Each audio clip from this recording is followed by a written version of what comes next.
Hey everybody, welcome to Truth Be Told. Thanks very much for listening in. I wanted to take some time in this episode to reply to an email that I got a while ago. And admittedly, I didn't even know that I got this email, so I apologize to the person that sent it. But basically, I put out a few videos, I think in like 2024, directly interacting with atheistic thinkers. And to be honest with you, this is one of my least favorite things to do. Those videos get probably the most hits on them. But I often get accused of like, oh, well, you're just trying to rage bait atheists into commenting and good job, you got all these views, but you're academically dishonest and whatever. But I'm like, man, I wish you knew how much I hated these videos, because I know that it's going to be like mountains of critique and maybe like 1 ounce of positive interaction with someone.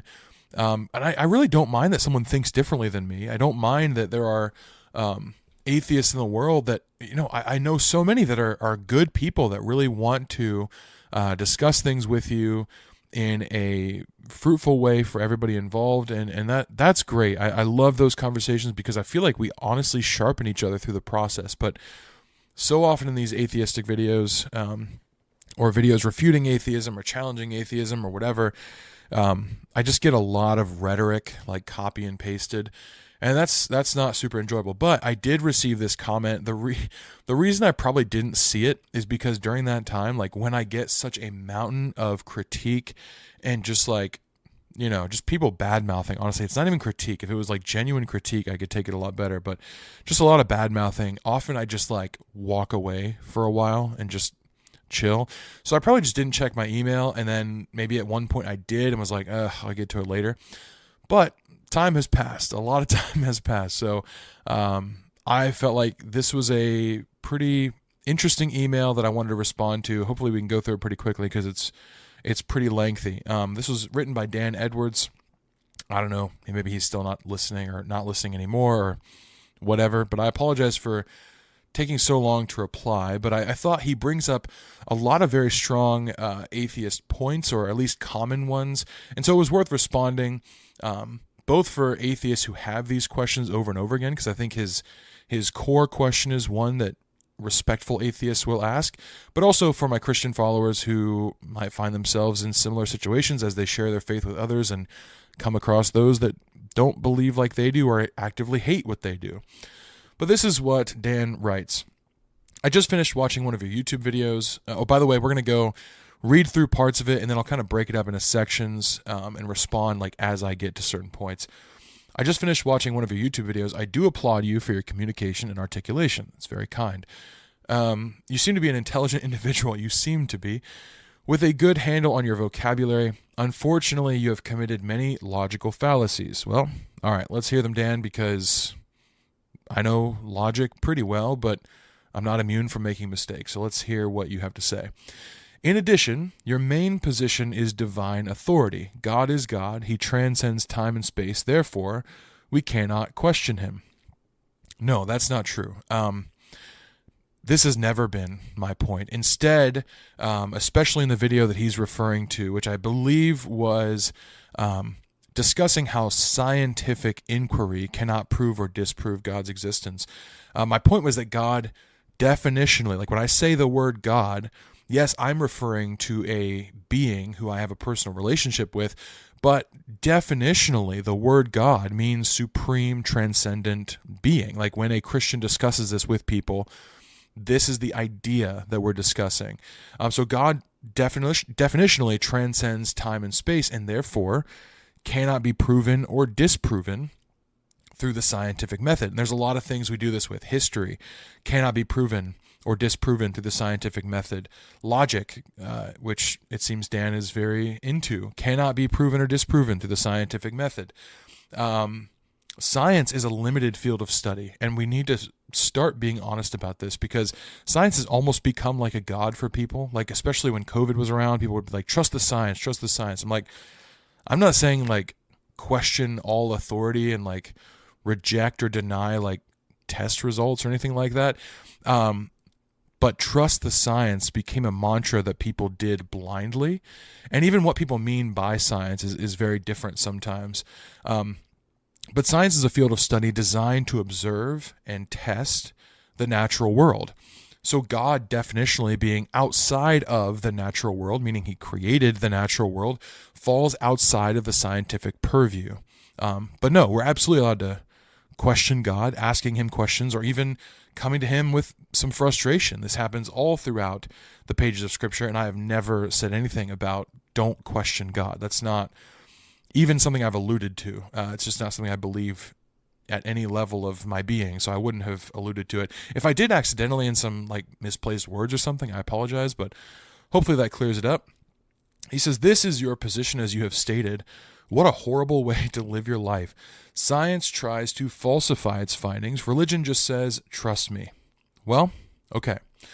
I would say that science as a discipline does try to falsify its findings. That's the good way to do science. You make a hypothesis, but then you are trying to null. Like most scientists will come up with a hypothesis and a null hypothesis, meaning if this is not correct, what is the result? Like what would be the conclusion if this hypothesis is wrong? And they go into an experiment thinking this way. So ideally, they should never say things like, this proves this thing, but instead they should say things like, this is supported by evidence after doing certain experiments. However, this is not what we see, especially as science has kind of gotten into the pop culture, and everybody feels like they're a scientist, or if they read an article on something, it's a scientific article, like regardless of what source it comes from. And so often as lay people use it, science becomes like a weapon that dictates the absolute farthest reaches of objective truth. If science doesn't cover it, it's just not real. And this is irresponsible, and this is not scientific. Now, I won't deny that religious structures or organizations often misuse their status. This happens a lot, and they do this to get people to follow blindly and trust without evidence. That absolutely does happen, but God doesn't do this. The Bible does not expect this or require this of us. So it sounds like the issue might be, he says religion just says trust me, so maybe he means like an organized group that he has been a part of or something like that. I don't know. But yeah, the Bible and God never make this claim, just trust me, without anything behind it. Even often, we're going to get into faith in just a minute because he brings that up, but often many biblical characters will be tasked with doing something that God asks that they don't quite understand. That's true, but they always have I would say they always have a reason behind doing what they're doing. Adam and Eve were told, don't eat of the fruit of the tree of the knowledge of good and evil. And you could say, well, he just said, trust me. Okay, but he also gave them life and like walked with them in the garden, and his goodness was on display to them. So they had reason to trust that his rules were good or for their own good, and they didn't listen. Even like Abraham, get out of your own country, like go to a place I'll show you, and he doesn't know where he's going, right? So you could say this is an instance of God being like, just trust me. But did he have reason to trust him? I would say an interaction with the Most High God would, be a reason. Abraham did do it. You could say, well, he's just stupid. Or you could say, it seems like he had a reason based on whatever he saw, heard, or experienced when he spoke with God. Dan goes on to say, truth is what the facts are. Faith is the absence of evidence. This is a very common atheist claim against Christians. Hebrews says that faith is the evidence of things unseen, the evidence of them, which is very interesting. In this context, it's talking about like your works, like your belief in your works and how those interact. Like my faith is shown by the things that I do. And so, it shows you what I trust in. Abraham moving and acting and leaving his country and leaving his family behind showed that he trusted what God was saying and who God was. So his faith is the evidence of the thing unseen, meaning his belief or his trust in God. And interestingly, even the word that was translated faith in the Greek is very closely, etymologically in the Hebrew, tied to the word truth or trust. And we trust in God because he's shown himself to be trustworthy. We don't trust in him, We don't have no reason to trust in him. He has shown us his goodness. We look at the world, we look at our lives, we're grateful for them, and we look at the things that he has outlined for humanity to do, and we believe that we see best practice in those things. So we do have evidence that, God is trustworthy, and our faith is the visible display of that trust. He says, if you have evidence, you do not need faith. Okay, well, let's say for a second, I'm going to ask the question, do I have evidence that my car will start tomorrow morning?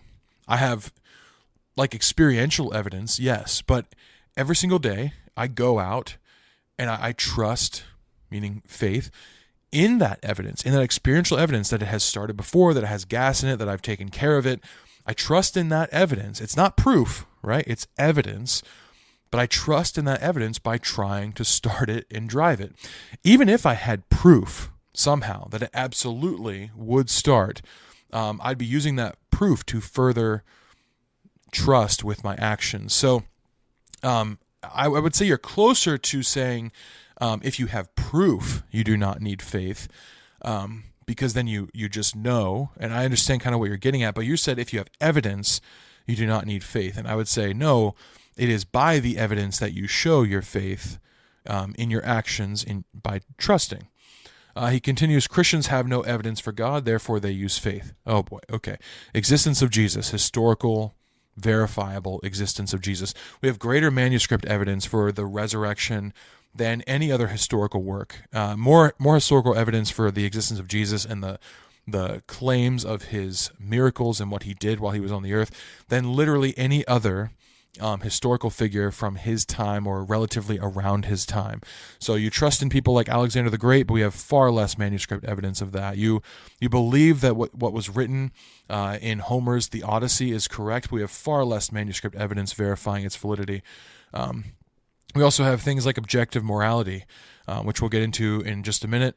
We also have the fact that nothing can't produce something, and we'll also get into that in a little bit. So the very creation of the universe is evidence for God. It's just evidence you don't like.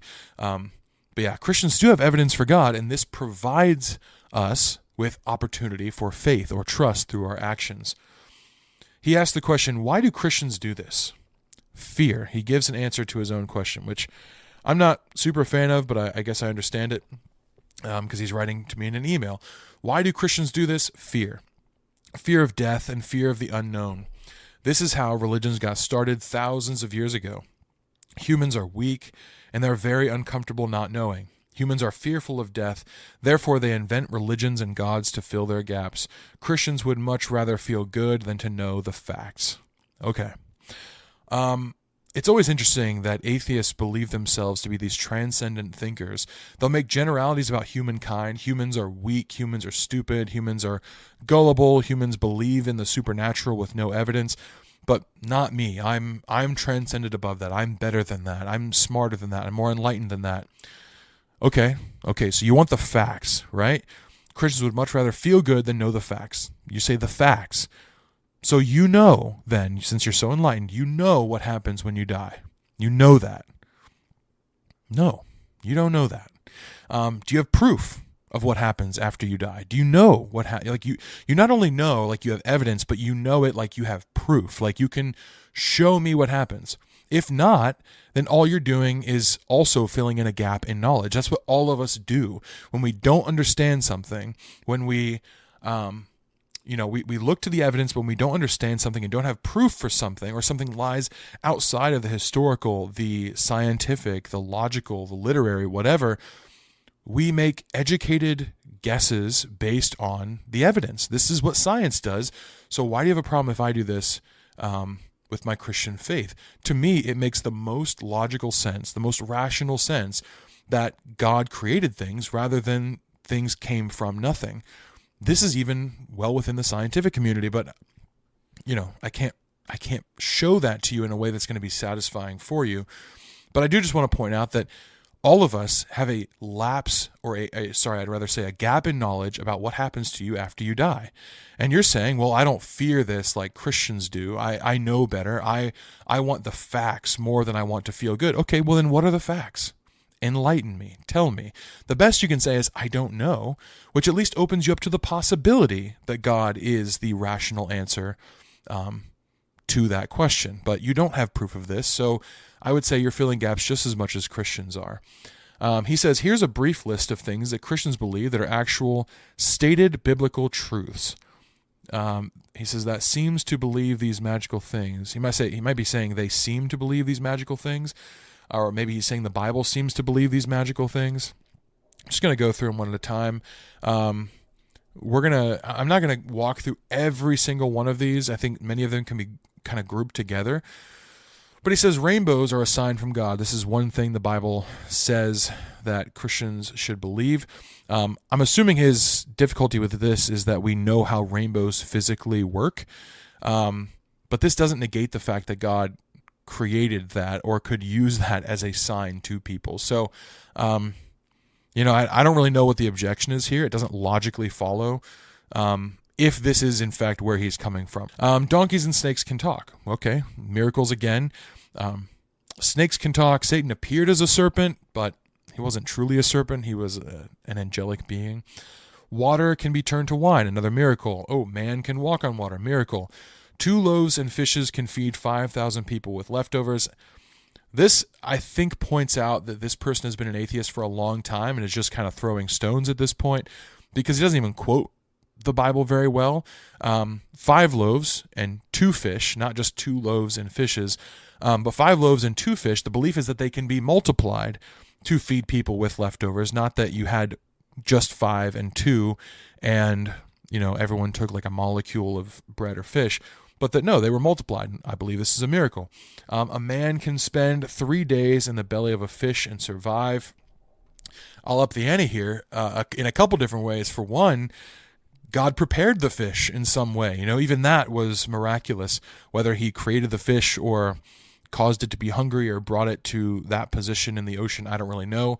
At some point along the line, he created the fish. But another way we can up the ante here is that I don't even believe that Jonah lived in the fish for 3 days. I believe that he died and was resurrected. So, miracle. But, we're going to get into that in just a second.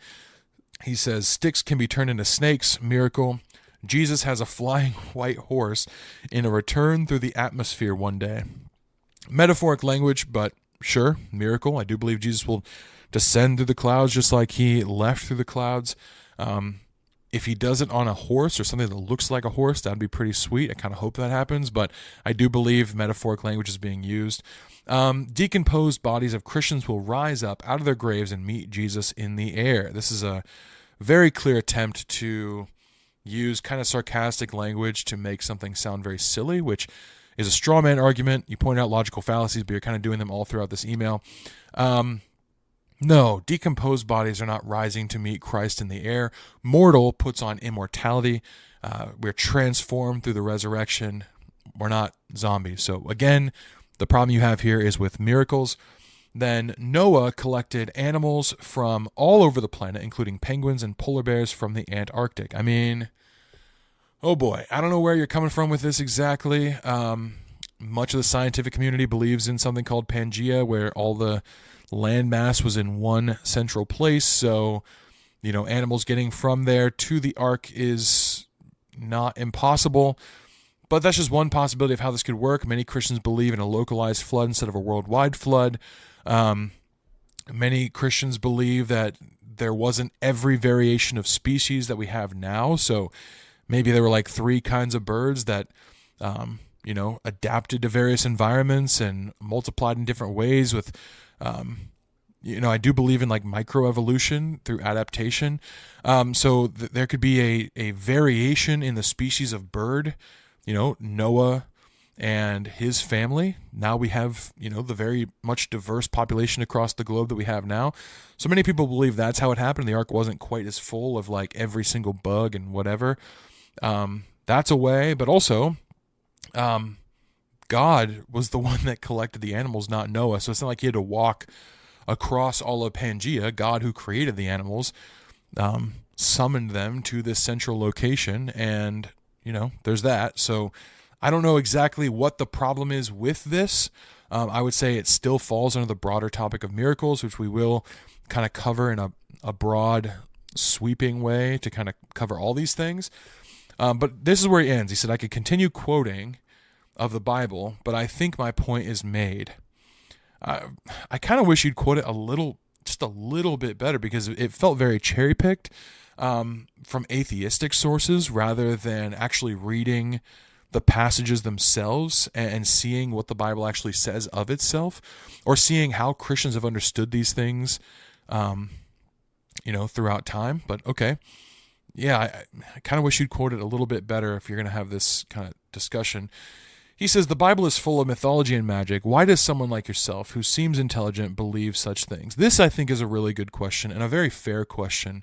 He's saying, there's dichotomy in my brain. I'm creating cognitive dissonance for him, where it's like, I see people that are smart, that are intelligent, that can have good conversation, have good vocabulary, but they believe in these fanciful things that just don't add up to me as being intelligent. I get this, so I think it's a fair question. He says, I know. It's because God transcends time and space. Therefore, God can do magic. Sure, I've got a bridge in Florida to sell you. I think that's a hilarious statement, because I know the intent he's trying to say. There was a song growing up, I've got oceanfront property in Arizona, and if you'll buy that, I'll throw the Golden Gate in free. That was the line. I liked that song, because clearly there's no oceanfront property in Arizona. But there are bridges in Florida, so I don't know what the point is here. Like, that's not a ridiculous claim. Yeah. Anyways, but yes, the Bible is full of mythology and magic, but this doesn't make it untrue.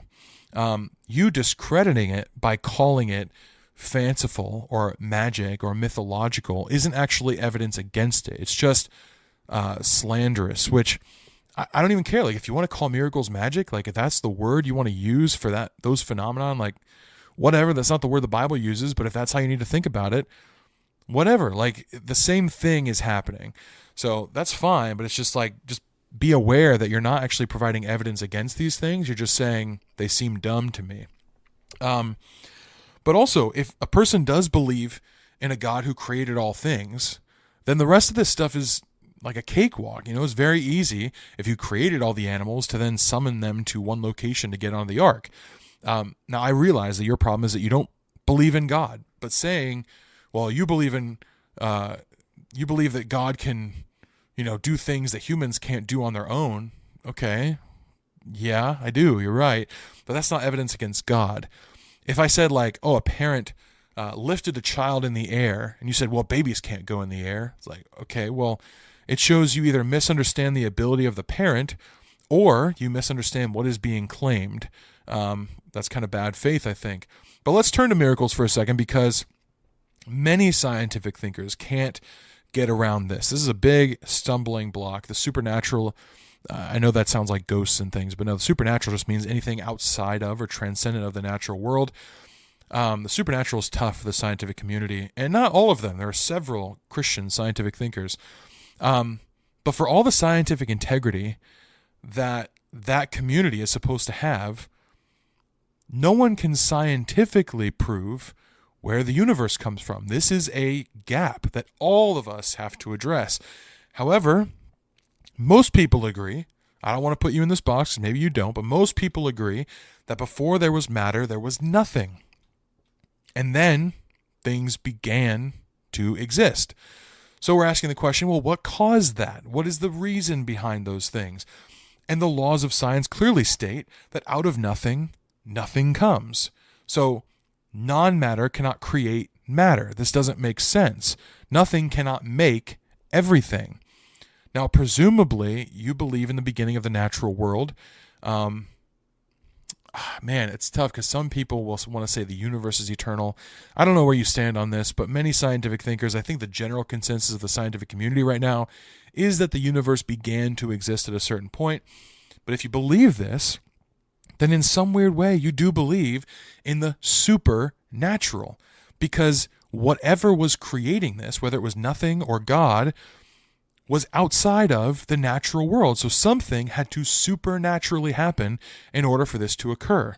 So you believe in one, what I'd call miracle, outside of the realm of scientific thinking, that everything came from nothing. So why stop there? If everything can come from nothing, why can't, 5 loaves and 2 fish feed thousands of people if, the universe wills it, or whatever you want to have at that beginning point, whether it be some, I don't know how you can claim it's an unintelligent nothing, but whatever you want to put there, if things are popping into existence spontaneously, why can't that happen in the miraculous throughout Scripture?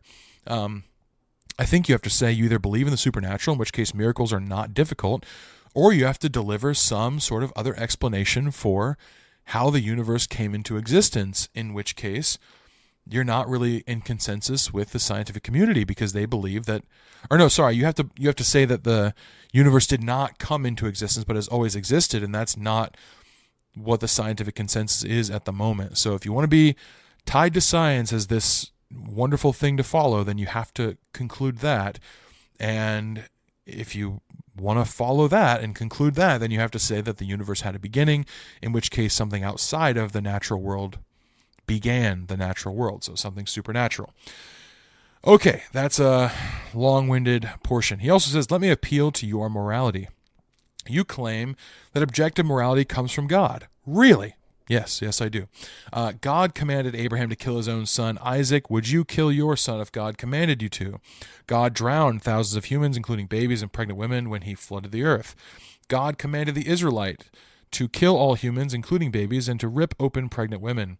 God made a bet with Satan and had Job's 10 children murdered for no reason.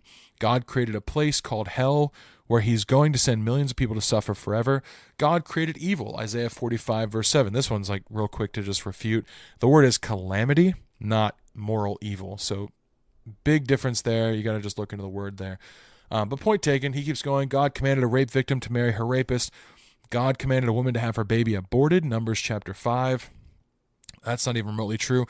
So many of these verses are not cited correctly, or not at all saying the things that this person's claiming that they say. So it'd be like me saying, SpongeBob SquarePants has that one episode on killing tigers, so that's evil. No, that didn't happen. That wasn't remotely what that episode was about. Tigers aren't in the world of SpongeBob SquarePants. So yeah, just saying these sections say these things doesn't make it true. I'd encourage you to read them again and understand them in context. That being said, there are difficult passages in Scripture, I'm not going to deny that are very tough to swallow. But how do you even call them good or evil? By what metric are we measuring?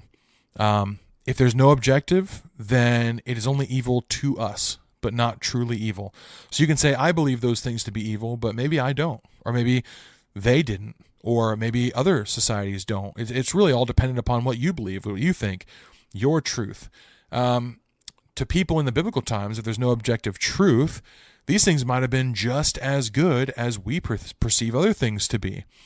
The beauty of objective morality, which means morality that is, outside of your opinion or my opinion, is that it gives you the ability to look across time and culture and say, that's evil, or that's good.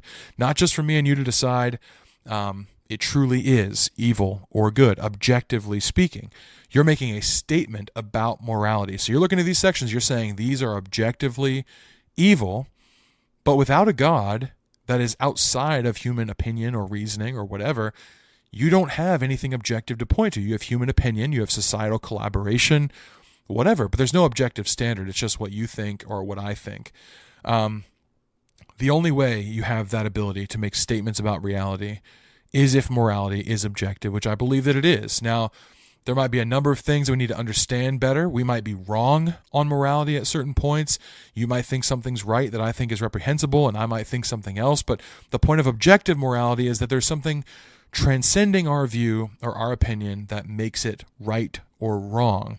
So yes, in the context and the viewpoint of God, who has bigger plans and greater ways to set things right than we ever could even imagine, has a much far-reaching plan than we do. Imagine like a parent, punishing a child. The child looks at it and says, how my parents are horrible people. They did this terrible thing, but the parent sees farther than the child does. God, in the same way, sees farther than people do. But in those contexts, I would say you're going to end up giving God a lot more like understanding than you would if you don't give him that credit of like parent-child relationship.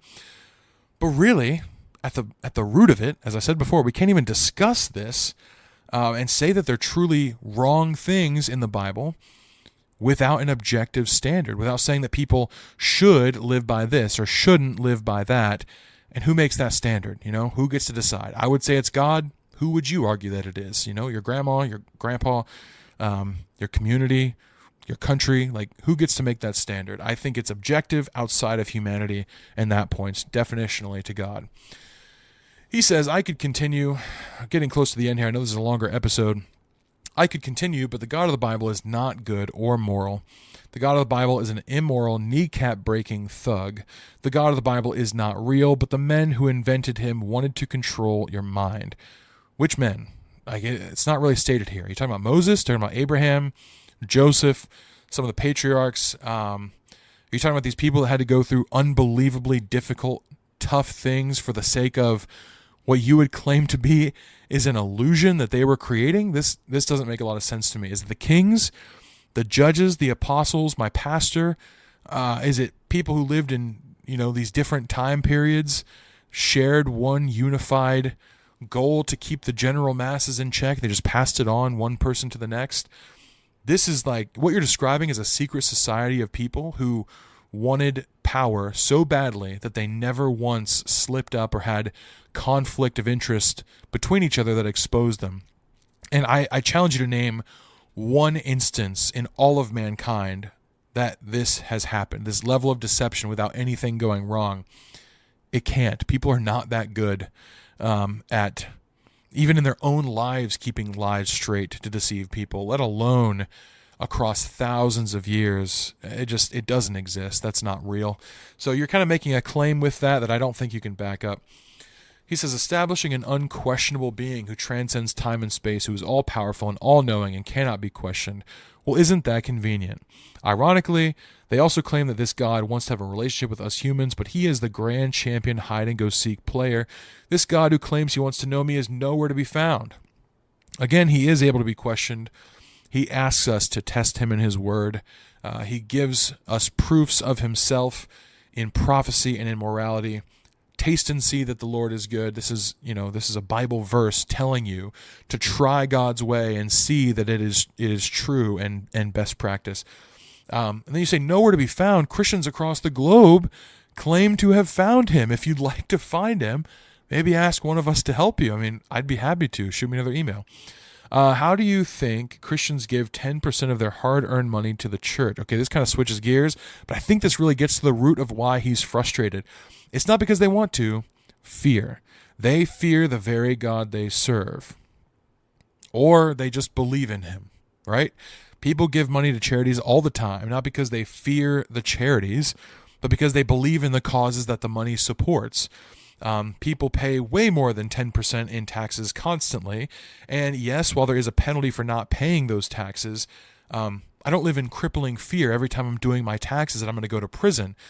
In an ideal world, taxes would pay for services that I believe in, and they'd be going to a government that I trust, and that's not happening. But, in an ideal world, but you assuming motive that I'm doing these things by fear just doesn't make it true, and I don't see that being true in other places where we give money. Also, I don't believe I go to hell for not tithing to my church, so that's kind of a wild thought. Yes, churches and organizations have used hell or fear tactics to get people to fall in line before. This has happened. I've already stated this before, but this is not God doing it. This is not God endorsing those things. Read the sections. I'd encourage you, read the sections where God commands tithing and offerings. He tells you why he's doing it, and nowhere does it mention going to hell if you fail to do it. That's not the case, but he does give reason for it. Just, again, get more familiar with the Bible and you'll see what it says about itself. He says, the man who invented the religion also wanted money. How do we get this money? Tell him that God commands it and they will go to hell if they disobey. Problem solved. Again, who is this man? Is this Jesus? Because that's who I follow. I follow Jesus, and I don't remember him ever being super wealthy or gaining off of the backs of poor Jewish people in first century Israel. It sounds a lot to me like you've been hurt by a church, or others maybe that have been hurt by a church. All these points together seem, I know they feel to you like slam dunks on me, but I think they're probably driven by feelings of anger and misinformation and misrepresentation of churches, not your misrepresentation, but churches themselves misrepresenting God, distorting him in order to gain a following. And this is not okay. I'm with you on that. That's not good. I would ask that you take another look, though, because believe it or not, your anger at churches or at organized religions in certain instances is not an issue for God. Like, he can handle that, and he's probably angry along with you at those things. He's angry at the abuse. You often see him talking to his people who he has placed in charge and saying, you guys have not done good enough. Judgment is coming on you. You've oppressed the poor. You've made people fearful of me. They're obeying in word, but they don't love me. Their hearts are far from me. And you did that. And I think if this is your situation, God has words for you as well. So if this is what you're angry at, he is too. I appreciate you reaching out. I really do. I think the question that you're asking at the core of this, and even leveling the accusation, I think is okay, because it shows that you see some merit to the intelligence of Christians, or the personality or character of Christians, and it makes you believe that maybe there are answers, even if you're a little tongue-in-cheek, even if you're a little accusatory. I think the fact that you're asking these questions shows that there are answers. And so you took the time to write, and I really appreciate that. I think you took the evidence that I gave you, that I'm a rational human being, and you trusted that your email would fall into good hands and be, reacted with respectfully. Hopefully I've done that. If I'm hearing you correctly, essentially what you're saying is make it make sense. There's this dichotomy, there's this cognitive dissonance where I see intelligent people believing things that seem insane to me. Make it make sense. So that's what I've tried to do, probably imperfectly, but I hope you feel respected or you feel heard.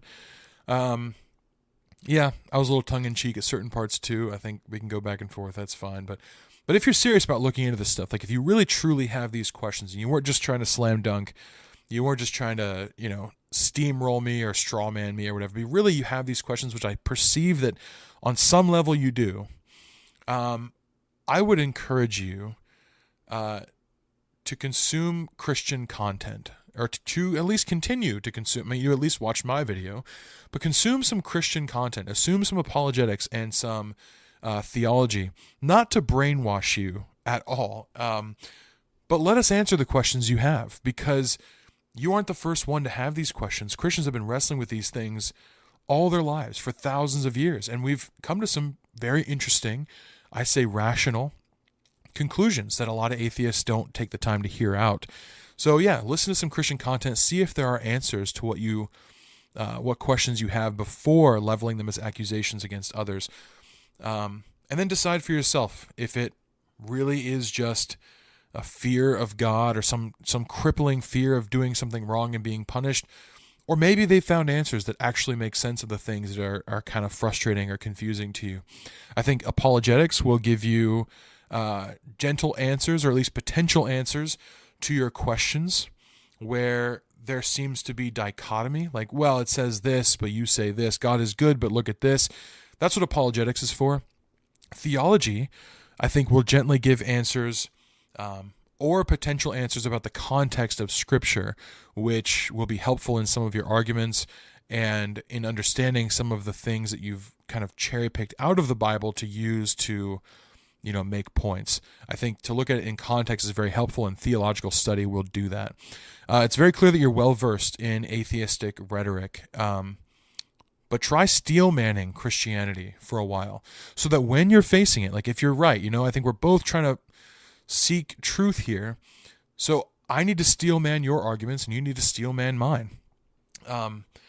Look at Christianity and build it up to the strongest it could possibly be before you begin attacking it. And then you're facing the most honest version of it. And I would like to do the same. I think, like I said, if you and I are both pursuing truth, then I want to do this for atheism as well. I don't want to just fall in line with teachings that are flawed and not logically sound. So I think we both have work to do to study the other person's side and argument so that we can come to the table with respect for each other and actually have a good discussion. Hopefully that's what you've seen that I've done here. If you're an atheist, if you don't feel represented by the questions that Dan asked here, feel free to drop more in the comments. I would encourage you to be respectful if you can. I'm trying my best here. I know we can get, we can razz each other a little bit. That's all good, but I'm just doing my best here. I'm just one guy. I don't have all the answers perfectly, but I tried to answer this honestly and with some integrity and with some respect, because it seems like he's asking genuine questions. And I know, atheists aren't bad people. They are not just out to just ruin Christian lives. Sometimes they really have some difficulty understanding why we think the way we do. And I think if we can come to the table and understand why each of us thinks the way we do, we're going to walk away a lot better for it, even if we don't end up agreeing in the end. So thanks very much for listening. I know this is a long one, but if you've stayed till the end, thanks very much. And hopefully, no matter what side of the aisle you fall on, you found this beneficial.